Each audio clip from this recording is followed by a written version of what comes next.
Hello and peace of Christ to everybody. This is Dr. Sharoon and I'm watching Dr. Sharoon lectures. आज जो हमारा topic है हम haemorrhagic stroke के causes और पैथोफिजियोलॉजी के बारे में स्टडीज करेंगे और बेसिकली देखेंगे कि हीमोरेजिक स्ट्रोक है क्या। तो हीमोरेजिक स्ट्रोक ऐसा स्ट्रोक है जो कॉज होता है आपके ब्रेन के अंदर अगर कोई ब्लीडिंग स्टार्ट हो जाए, इंटरनल ब्लीडिंग, जिसकी वजह से आपके ब्रेन के टिश्यूज के ऊपर प्रेशर कॉज हो, जिसकी वजह से जो ब्रेन के टिश्यूज हैं वो डैमेज होना स्टार्ट हो जाए, उसको बोलते हैं हीमोरेजिक स्ट्रोक। ठीक है, हीमोरेजिक स्ट्रोक जो प्रेवलेंस है हीमोरेजिक स्ट्रोक 10 to 15% होता है और 80 to 85% इस्कीमिक स्ट्रोक होता है, जो हमने प्रीवियस वीडियो में देखा था। ठीक है, तो बेसिकली हीमोरेजिक स्ट्रोक की दो मेन टाइप्स हैं, एक है इंट्रासेरेब्रल जो 10% होता है और दूसरा है सबरेकनॉइड हेमोरेज। ठीक है, और ये 5% होता है। आज हम डिटेल में बात करेंगे इंट्रासेरेब्रल हेमोरेज की कि what is intracerebral haemorrhage and इसकी कॉजेज और इसकी पैथोफिजियोलॉजी क्या है। ठीक है, तो सबसे पहले बात करते हैं इंट्रासेरेब्रल। नाउ इंट्रा से आप सबको पता है कि इंट्रा और सेरेब्रल मतलब cerebral region. Now intracerebral stroke क्या होता है कि जब ब्लीडिंग जो है वो कॉज हो आपके ब्रेन के टिश्यूज के अंदर, इंट्रासेरेब्रल। ठीक है, ब्रेन के फॉर एग्जांपल अब ये जो ब्रेन मैंने बनाया, ये कॉर्टेक्स बनाया है और ये कॉर्टेक्स को एक रफ सी डायग्राम बनाई है जिसमें मैंने बताया है कि कॉर्टेक्स की तरफ क्या चीज जा रही है, आर्टरीज जा रही है। नाउ जो आर्टरीज हैं वो अगर किसी भी लेवल पर जाकर ब्रस्ट कर जाए, फट जाए, जिसकी वजह से क्या हो कि आपका जो ब्लड यहां से जा रहा है वो ब्लड यहां से बाहर को निकलना स्टार्ट हो जाए, और जब ब्लड यहां से बाहर को निकलना स्टार्ट हो जाएगा तो ये क्या करेगा, यहां पे ब्लड इकट्ठा होने शुरू हो जाएगा, यहां पे ब्लड अक्यूमुलेट होना स्टार्ट हो जाएगा। अब यहां पे इसके नीचे क्या चीज पड़ा हुआ है, ब्रेन टिश्यूज।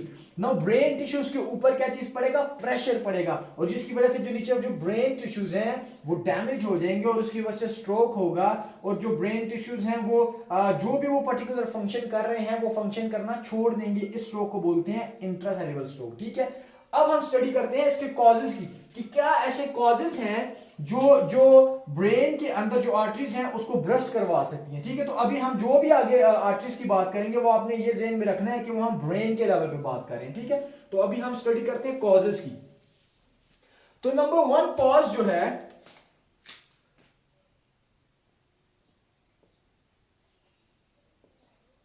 नंबर 1 कॉज है वो है ट्रॉमा। ट्रॉमा जो है वो ब्लंट भी हो सकता है और ट्रॉमा जो है वो पेनिट्रेटिंग भी हो सकता है। ठीक है, पेनिट्रेटिंग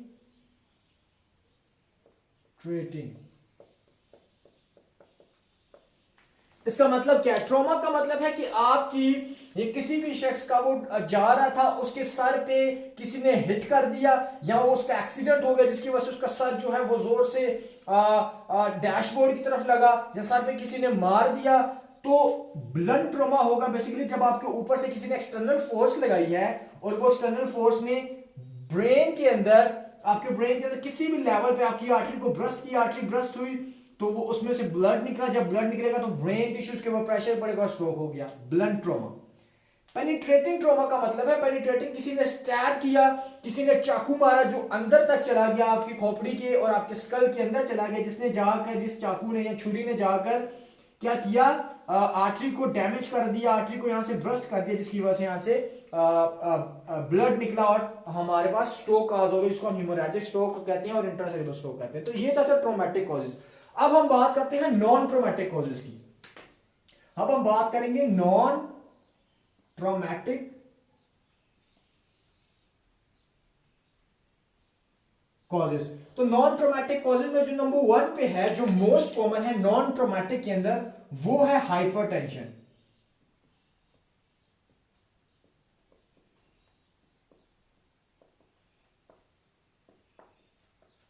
ना हाइपरटेंशन किस तरह कॉज करवाएगा, हाइपरटेंशन किस तरह ट्रॉमा कॉज करवाएगा, स्ट्रोक कॉज करवाएगा।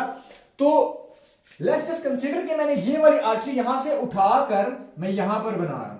ठीक है, अब प्रॉब्लम क्या होती है, हाइपरटेंशन का मतलब है कि हाई ब्लड प्रेशर। ठीक है, तो जब हाई ब्लड प्रेशर होगा इसका मतलब पीछे से क्या कर रहा है कि ब्लड का प्रेशर बहुत ज्यादा है, और जब ब्लड का प्रेशर बहुत ज्यादा होगा तो वो क्या करेगा, आर्टरीज के ऊपर प्रेशर कॉज करवाएगा।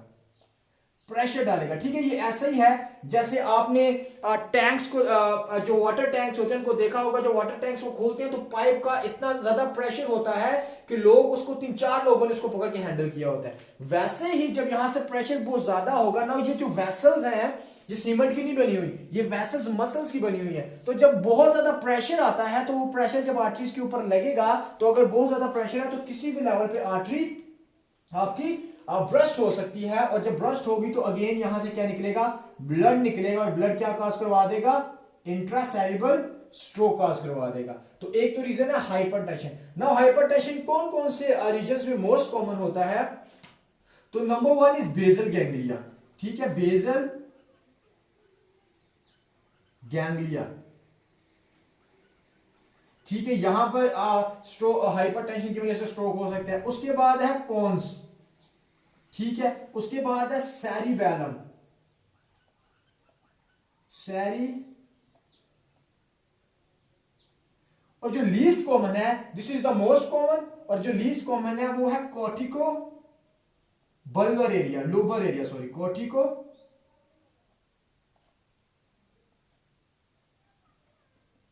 लूबर रीजन। ना कॉर्टिको लूबर रीजन कौन सा है, ये जो कॉर्टेक्स है आपका, इस कॉर्टेक्स का जो ऊपर वाला जो रीजन है, ये जो रीजन है आपका, अगर इस रीजन पे अगर स्ट्रोक होगा तो वो मैं बात कर रहा हूं कॉर्टिको लूबर एरिया। जो लूबर एरिया है वही है। ठीक है, वो फ्रंटल भी हो सकते हैं, वो टेम्पोरल भी हो सकते हैं, वो पेराइटल भी हो सकते हैं, ऑक्सीपिटल भी हो सकते हैं। तो जो हाइपरटेंशन है, हाइपरटेंशन की वजह से क्या होता है आपका, हेमोरेजिक स्ट्रोक में इंट्रासेरिब्रल हेमोरेज, इंट्रासेरिब्रल स्ट्रोक हो सकता है। ठीक है, और वो कॉमन कौन कौन से एरियाज में है, मोस्ट कॉमनली बेसल गैंग्लिया में, देन पोन्स में, देन सेरिबेलम में, और इनमें से जो लीस्ट कॉमन है वो हमारे पास कॉर्टिको लूबर एरिया है। ठीक है, तो ये तो हो गया नंबर 1 कॉज। अब बात करते हैं नंबर 2 कॉज की। तो जो नंबर 2 पे आता है कॉज, वो है सेरिब्रल, एक मिनट, यहां से हम इसको हटा देते हैं। जो नंबर 2 कॉज है वो है cerebral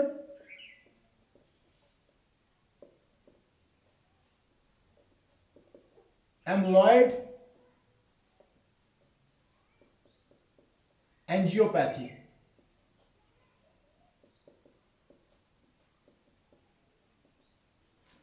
no, what is cerebral amyloid angiopathy? जो नॉर्मल जो जो ब्रेन है, आपको पता है आपके ब्रेन के अंदर क्या चीज है, ब्रेन के अंदर हमारे न्यूरॉन्स हैं। ठीक है, तो let me draw one neuron here.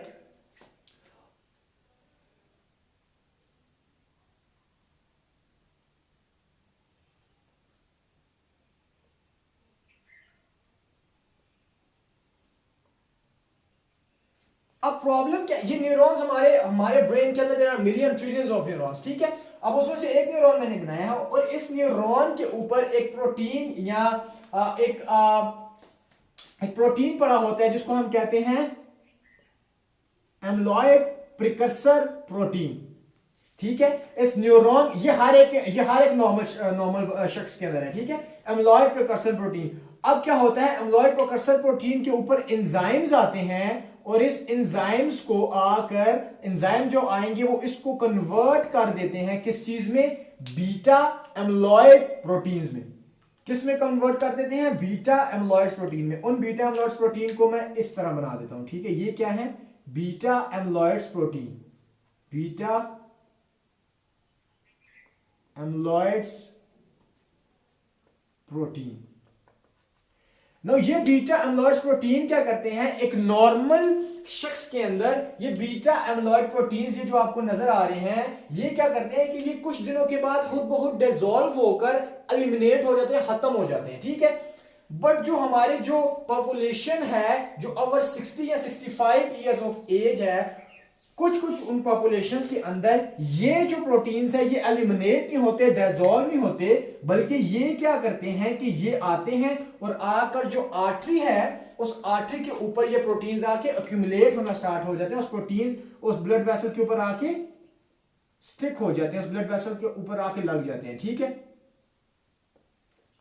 जब इस ब्लड प्रेशर के ऊपर आके लग जाते हैं तो ये क्या करते हैं, यहां से जो आर्टरी है उसको डैमेज करना स्टार्ट कर देते हैं। ठीक है, अब ये इसको डैमेज कर रहे हैं। तो जब ये डैमेज हो जाता है, प्रॉब्लम कब क्रिएट होगा, जब अगेन हाइपरटेंशन का किसी पेशेंट को इश्यू हुआ और थोड़ा सी भी हाइपरटेंशन का प्रॉब्लम आया, तो जब प्रेशर यहां पर लगेगा तो अब यहां से पहले ही आर्टरी वीक है, तो यहां क्या करेगा, इजीली ब्रस्ट हो जाएगा और यहां से बाहर निकल जाएगा। ठीक है, तो ये प्रॉब्लम होता है ज्यादातर ये ओल्ड एज के अंदर है, over 60 to 65 years of age. ठीक है, अब इसके अंदर डेमेंशिया भी प्रेजेंट होता है। ठीक है ना, डेमेंशिया क्यों प्रेजेंट होता है, क्योंकि ये जो आपकी बीटा एम्लॉयड प्रोटीन्स हैं, ये क्या करते हैं, ये जब यहां पर जब नॉर्मली डिसॉल्व नहीं हो पाते या एलिमिनेट नहीं हो पाते, तो ये क्या करते हैं, ये आपके न्यूरॉन के ऊपर आकर फ्लैग बनाना स्टार्ट कर देते हैं। ठीक है, यहां पर भी ये न्यूरॉन के ऊपर एक्यूमुलेट होकर फ्लैग बनाना स्टार्ट कर देते हैं, जिसकी वजह से न्यूरॉन अपना प्रॉपर्ली काम नहीं कर पाता, जिसकी वजह से इन पेशेंट्स के अंदर डेमेंशिया भी प्रेजेंट होता है। हमने अभी चीज ये देखनी है कि ये ट्रोमेटिक जो नॉन ट्रोमेटिक काजेज में सेरिब्रल एम्लॉयड एंजियोपैथी जो है, ये किस तरह आपकी जो आर्टरी है उसको ब्रस्ट करवा सकते हैं। ठीक है, तो दो हमने रीजंस पढ़ लिए, एक हमने पढ़ लिया हाइपरटेंशन, दूसरा हमने पढ़ लिया सेरिब्रल एम्लॉयड एंजियोपैथी। जो तीसरा हम पढ़ेंगे वो है coagulopathy. Number third reason in your cause is coagulopathy. ठीक है, नाउ व्हाट इज कोएगुलोपैथी। देखिए हमारी बॉडी के अंदर नॉर्मली तौर पर जो कोएगुलेशन जो कैस्कॉइड है वो मेंटेन रहता है ना। मैं आपको बताता हूं जो कोएगुलोपैथी के अंदर जो कोएगुलेशन कैस्केड है वो क्या है। ठीक है, फॉर एग्जांपल ये देखिए हमारी, अब ये अगेन मैंने आर्टरी बनाई है, हमारी बॉडी के अंदर नॉर्मली तौर पर भी, एक हेल्दी शख्स के अंदर भी नॉर्मली तौर पर भी क्या हो रहा होता है, आपकी आर्टरी के अंदर वियर एंड टीयर्स नॉर्मली तौर पर भी हो रहे होते हैं। ठीक है, आपकी आर्टरी के अंदर वियर एंड टी जैसे मसल्स के अंदर होते हैं, उसी तरह आर्टरी के अंदर भी नॉर्मली तौर पर वियर एंड टीयर्स हो रहे होते हैं। ठीक है, तो क्या करता है, इस चीज को कंपनसेट करके हमारी बॉडी का होमियोस्टेसिस प्रोसेस जाग जाता है, और इसके लिए क्या करता है, हमारी बॉडी के जो लिवर है वो क्या चीज प्रोड्यूस करता है, जो लिवर है वो प्रोड्यूस करता है प्रोकोगुलेंट्स। ठीक है, प्रोकोगुलेंट्स।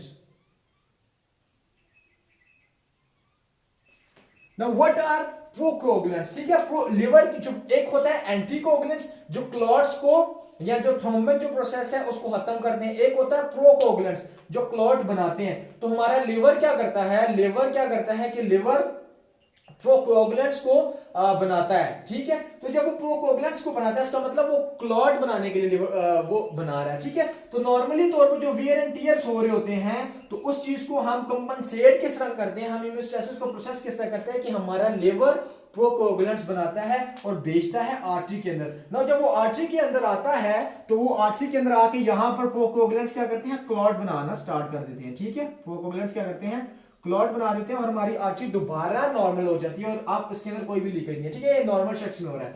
अब कोएगुलोपैथी के अंदर ये इश्यू होता है, कोएगुलोपैथी के अंदर अगर किसी शख्स को लिवर फेलियर है, ठीक है, ये आई थिंक सो आपको नजर नहीं आ रहा, तो फॉर एग्जांपल मैं यहां पर लिख देता हूं, अगर किसी शख्स को लिवर फेलियर है, ठीक है, लिवर फेलियर है,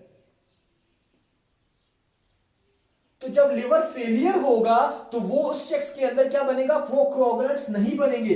तो जो नॉर्मल वियर एंड टीयर हो रहा है, अब उसको कवर करने के लिए, वहां पर क्लॉट बनाने के लिए हमारे पास प्रोकोगुलेंट्स नहीं है, क्योंकि हमारा लिवर फेलियर है, उस शख्स का लिवर फेलियर है। तो क्या होगा, यहां पर वो क्लॉट नहीं बन पाएंगे, जिसकी वजह से क्या करेगा, यहां से आर्टरी से ब्लड क्या करेगा, बाहर को निकलेगा, और जब बाहर को निकलेगा तो अगेन जो भी ब्रेन टिश्यू होगा वहां पर क्या करेगा, वो प्रेशर कॉज करेगा, तो अगेन इंट्रासेरेब्रल हेमोरेज हो जाएगा।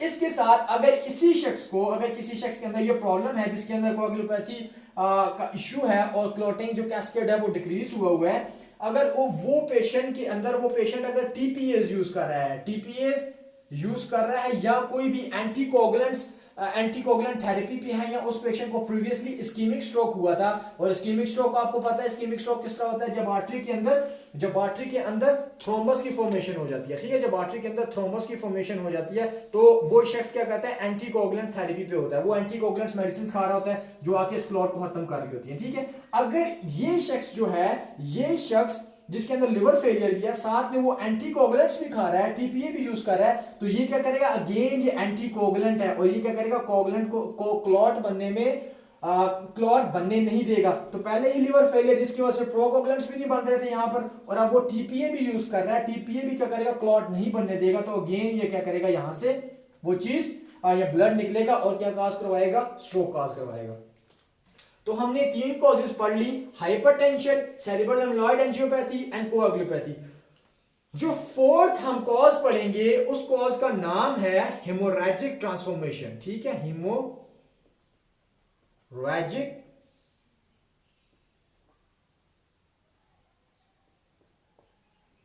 ट्रांसफॉर्मेशन।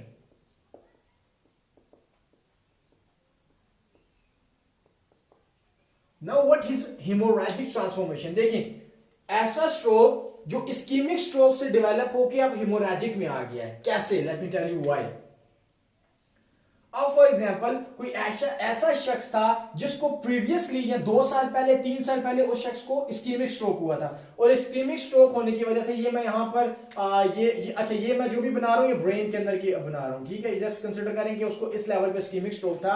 अब जब भी आपकी और इस लेवल के उसके जो ब्रेन टिश्यूज हैं वो डेड हो चुके हैं, ठीक है, खराब हो चुके हैं या वहां पर प्रॉब्लम है, तो जब भी हमारी बॉडी के अंदर कहीं भी कोई डैमेज क्रिएट होता है तो क्या चीज बनती है, इन्फ्लेमेशन होती है। क्या चीज होता है, इन्फ्लेमेशन होती है। ठीक है, और वो इन्फ्लेमेशन क्या करती है कि वो इन्फ्लेमेशन अब यहां पर उसको प्रीवियसली इस्कीमिक स्ट्रोक था, यहां पर इन्फ्लेमेशन डेवलप हुई थी, और वो इन्फ्लेमेशन क्या करेगी, अब आहिस्ता आहिस्ता क्या करेगी, आर्टरी के ऊपर आकर वो इन्फ्लेमेशन, वो न्यूट्रोफिल्स या फ्री रेडिकल्स जितने भी इन्फ्लेमेटरी जो भी एजेंट्स हैं वो आएंगे और आके आपकी आर्टरी को भी डैमेज करना स्टार्ट कर देंगे। और जब आर्टरी डैमेज होना स्टार्ट हो जाएगी तो ये क्या करेगी कि ये बहुत ज्यादा फ्रेजाइल हो जाएगी, इजीली ब्रस्टेबल हो जाएगी। तो अगेन जब भी पीछे से प्रेशर हाई होगा ब्लड का या हाइपरटेंशन का इश्यू होगा तो क्या होगा कि अब ये इसको जो इन्फ्लेमेटरी एजेंट्स थे इस्कीमिक स्ट्रोक के, इस्कीमिक स्ट्रोक ने जहां पर प्रॉब्लम या जहां पर डैमेज किया था उस एरिया में जो इन्फ्लेमेटरी एजेंट्स थे उसने आके इसको पहले ही डैमेज कर दिया है।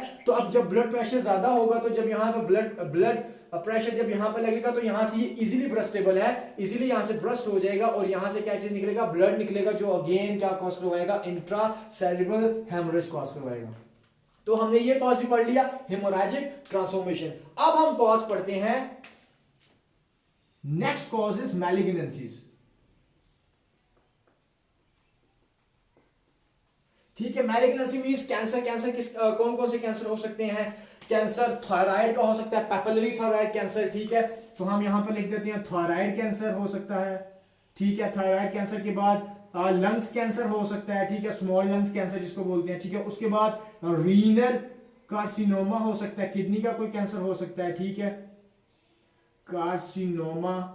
उसके बाद रीनल के बाद कोरियोकार्सिनोमा हो सकता है ना। व्हाट इज कोरियोकार्सिनोमा, कोरियोकार्सिनोमा जो यूट्रस का या जो रिप्रोडक्टिव ऑर्गन्स हैं उसका वो कैंसर हो सकता है।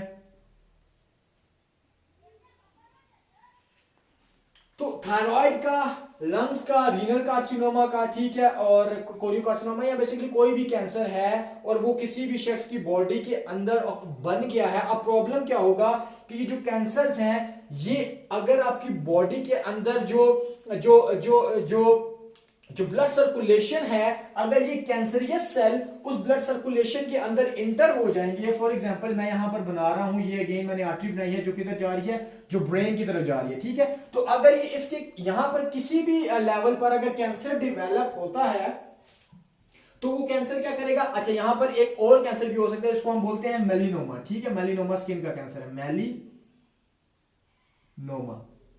ठीक है, तो फॉर एग्जांपल जो भी कैंसर है अगर वो किसी भी बॉडी, किसी भी शख्स की ब्लड स्ट्रीम के अंदर एंटर हो जाएगा या ब्लड के अंदर आ जाएगा, तो जब वो कैंसरियस सेल, फॉर एग्जांपल हम कहते हैं कि ये कैंसरियस सेल है, ठीक है, और हमारा ब्लड किधर जाता है, हमारा ब्लड में जा रहा है ब्रेन की तरफ, तो जब यहां से वो जाएगा ब्रेन की तरफ तो प्रॉब्लम कब कॉज होगा कि आपके ब्रेन के ऊपर क्या होता है, blood brain barrier. Very good. ठीक है, हमारे ब्रेन के ऊपर क्या होता है, अब यहां से ऊपर चला गया और ब्रेन के पास पहुंच गया। ठीक है, और यहां पर क्या था, यहां पर नीचे है, आप फॉर एग्जांपल ये ब्रेन है, ठीक है, और ब्रेन के ऊपर से क्या किया, ब्रेन के पास जा रहा है और ये अब आर्टरी आई जो ब्रेन के ऊपर जा रही है, और for example let's just say कि ये क्या है, ये हमारा ब्लड ब्रेन बैरियर है। ठीक है, ब्लड ब्रेन बैरियर का आपको सबको पता है ब्लड ब्रेन बैरियर क्या होता है। ठीक है, नो ब्लड ब्रेन बैरियर के ऊपर जब ये एजेंट्स आएंगे या ये जो कैंसरियस सेल है ये आएंगे तो ये क्या करेंगे, ये इस ब्लड ब्रेन बैरियर को डैमेज कर देंगे। नाउ ब्लड ब्रेन बैरियर करता है क्या है, ब्लड ब्रेन बैरियर सिलेक्टिव चीजों को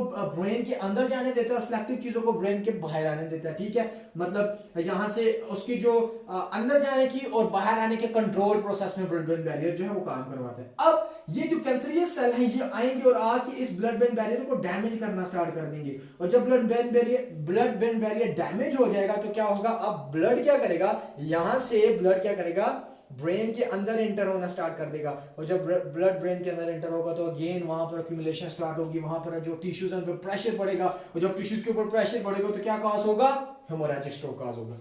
तो हमने अभी तक कितनी कॉजेस पढ़ ली, हाइपरटेंशन पढ़ लिया, हमने सेरेब्रल एम्बोलॉइड एंजियोपैथी पढ़ लिया, हमने एंजियोपैथी, हमने कोएगुलोपैथी पढ़ लिया, हमने हेमोरेजिक ट्रांसफॉर्मेशन पढ़ लिया, हमने मैलिग्नेंसीज पढ़ ली। अब जो नेक्स्ट कॉज है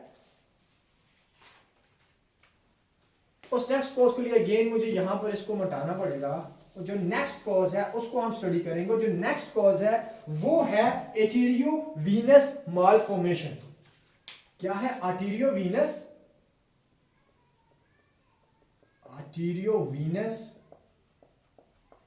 मालफॉर्मेशन।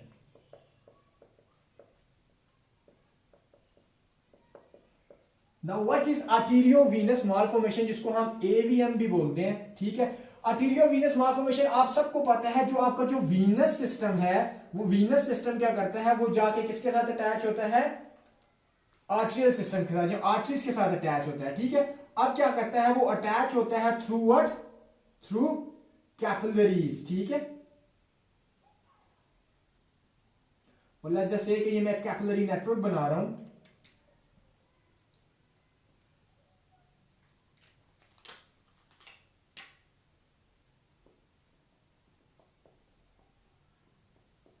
ठीक है, वो क्या करता है, वो अटैच होता है वीनस के साथ एक कैपिलरी नेटवर्क की एक कैपिलरीज नेटवर्क से और ये एक नॉर्मल जंक्शन होता है। ठीक है, अब आर्टेरियोवेनस मालफॉर्मेशन के अंदर प्रॉब्लम क्या होता है कि आपका ये जो कैपिलरीज का जो जंक्शन है ये प्रॉपर्ली डेवलप नहीं हो पाता और ये कैपिलरीज के थ्रू नहीं बल्कि ये ऑलमोस्ट डायरेक्ट एक दूसरे से अटैच्ड होते हैं। ठीक है, ये ऑलमोस्ट इसको आप बोल लें कि ये ऑलमोस्ट यहां से डायरेक्टली अटैच होते हैं। ठीक है,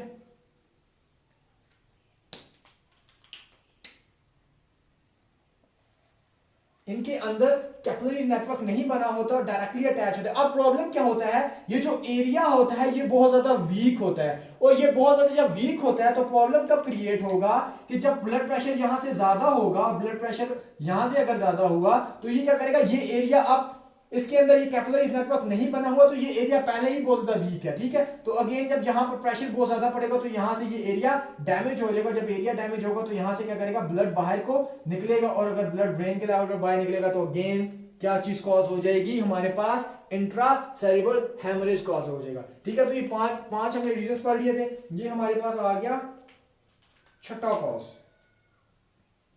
ठीक है, अब हम बात करते हैं नेक्स्ट कॉज की जिसको हम बोलेंगे सेरेब्रल वीनस साइनस थ्रोम्बोसिस। क्या बोलेंगे, जो सेवंथ कॉज हम पढ़ेंगे वो हम पढ़ेंगे सेरेब्रल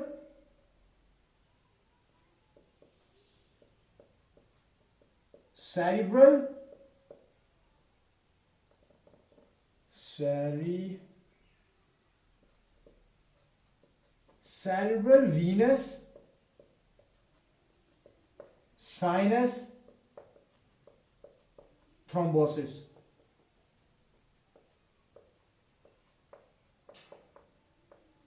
ठीक है, now what is cerebral venous sinus thrombosis, जिसको हम CVST भी बोलते हैं। ठीक है, अब सेरेब्रल वीनस साइनस थ्रोम्बोसिस क्या है, आप सबको पता है कि हमारी बॉडी से या जो हमारा हार्ट है वो सिर्फ ब्रेन को आर्टीरियल जो है ब्लड नहीं भेज रहा, या वो सिर्फ ब्लड नहीं भेज रहा जिसके अंदर ऑक्सीजन है, बल्कि वीनस सिस्टम ही हमारे ब्लड की तरफ जाता है। For example let's just say कि ये मैंने बना दिया एक ब्रेन, मैंने रफ सा यहां पर एक ब्रेन का लेटरल भी बना देते हैं और अब इस ब्रेन की तरफ हमें पता है कि हमारे ब्रेन की तरफ ऑक्सीजनेटेड ब्लड भी जाता है।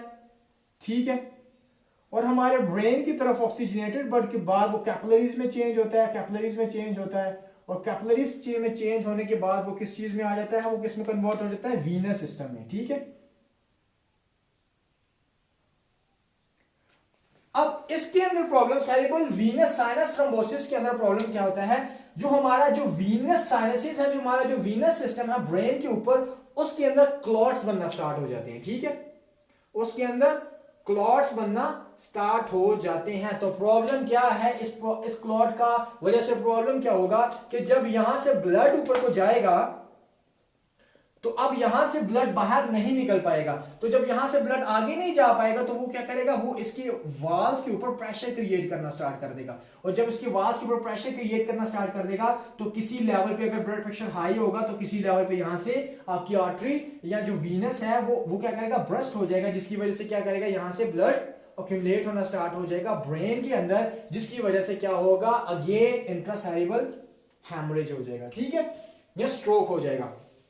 अब ये कौन कौन सी कॉजेस की वजह से होता है। ठीक है, अब इसमें इसके अंदर जेनेटिक कॉजेस भी हैं और इसके अंदर कौन से कॉजेस भी हैं, एक्वायर्ड कॉजेस भी है। ठीक है, तो इसके जो कॉजेस हैं, इसके कॉजेस जेनेटिक भी हैं और इसके कॉजेस एक्वायर्ड भी हैं। सबसे पहले हम बात करते हैं प्राइमरी कॉजेस की। ठीक है, प्राइमरी कॉजेस यहां बोल रहे हैं कि जेनेटिक कॉजेस की, जेनेटिक कॉजेस की। ठीक है, तो जेनेटिक कॉजेस में नंबर 1 पे जो यहां पर जो कॉज हो सकता है वो हो सकता है कि अगर फैक्टर 5 लेडन म्यूटेशन हो जाए। ठीक है, लेडन म्यूटेशन हो जाए। ठीक है, ये जीन है जिसके अंदर अगर म्यूटेशन हो जाएगी तो क्या चीज कॉज होगी, हमारे पास cerebral venous sinus thrombosis cause होगा। नंबर 2, अगर प्रोथ्रोम्बिन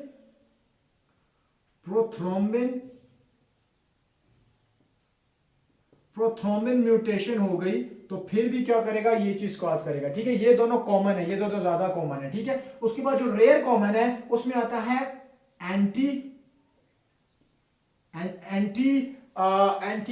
जो थ्रोम्बिन जो है, anti thrombin deficiencies, anti thrombin deficiencies. ठीक है, और लास्ट में आता है protein C and protein S deficiencies. ठीक है, प्रोटीन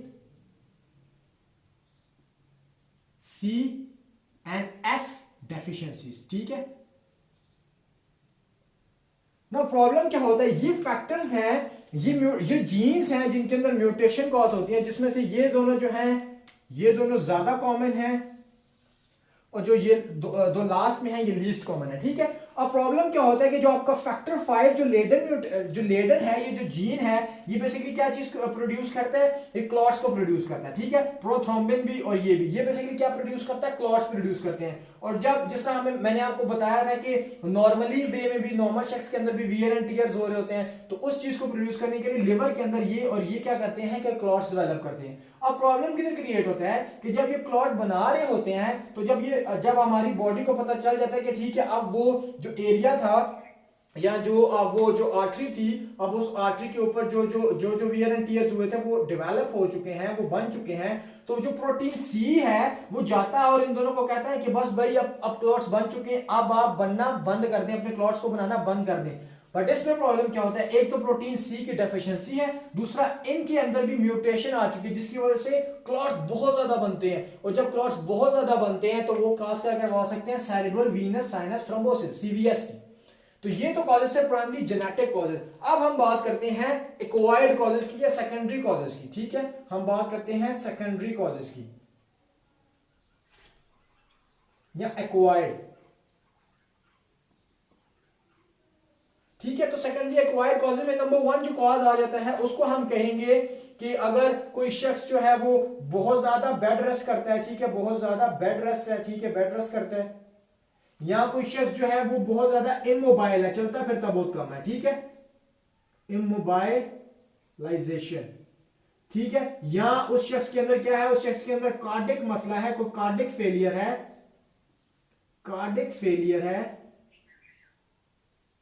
कार्डियक फेलियर के अंदर अगर उस शख्स के अंदर मायोकार्डियल इंफार्क्शन है या उसके अंदर एट्रियल फिब्रिलेशन का प्रॉब्लम है तो भी। यहां एक इंपॉर्टेंट चीज है प्रेगनेंसी।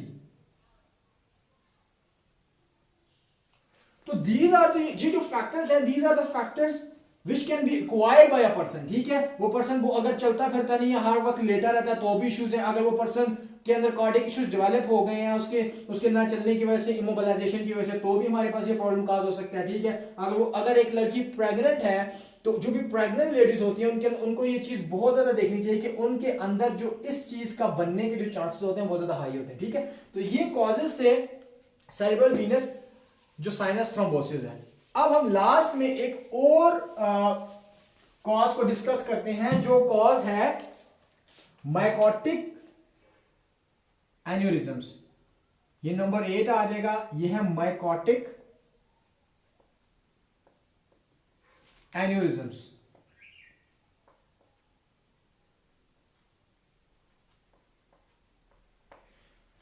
माइकोटिक एन्यूरिज्म्स का मतलब है कि अगर किसी शख्स को इन्फेक्टिव एंडोकार्डाइटिस है, ठीक है, इन्फेक्टिव एंडोकार्डाइटिस है, अगर फॉर एग्जांपल इन्फेक्टिव एंडोकार्डाइटिस है, इन्फेक्टिव एंडोकार्डाइटिस, ठीक है। Now what is infective endocarditis? जो आपका जो हार्ट होता है, वो आपका जो हार्ट है उसके हार्ट के अंदर, आपको ठीक है नजर आ रहा है, हार्ट के अंदर जो जो एट्रियास की और जो वेंट्रिकल्स की जो इनर लाइनिंग होती है, उस इनर लाइनिंग के ऊपर इन्फेक्टिव का मतलब है वहां पर क्या करता है, इन्फेक्शन कॉज हो जाता है इनर लाइनिंग पे, inner lining of ventricles and आर्टरियास।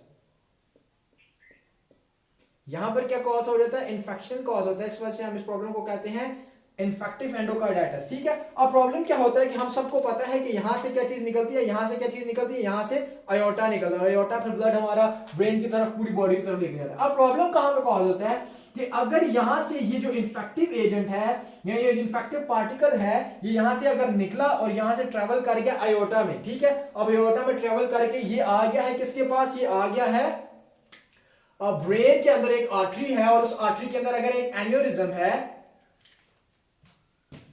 For example ये ट्रेवल करके आ गया है ब्रेन की तरफ, और ब्रेन की तरफ ये आर्टरी जा रही है और उस आर्टरी के अंदर एन्यूरिज्म है। एन्यूरिज्म आप सबको पता है, एन्यूरिज्म क्या होती है कि जो आर्टरी है वो किसी लेवल पर किसी लेवल से बाहर को आई होती है, किसी लेवल से स्वेल हुई होती है, सिस्ट बना होता है, उसको बोलते हैं एन्यूरिज्म। ठीक है, उसको बोलते हैं एन्यूरिज्म।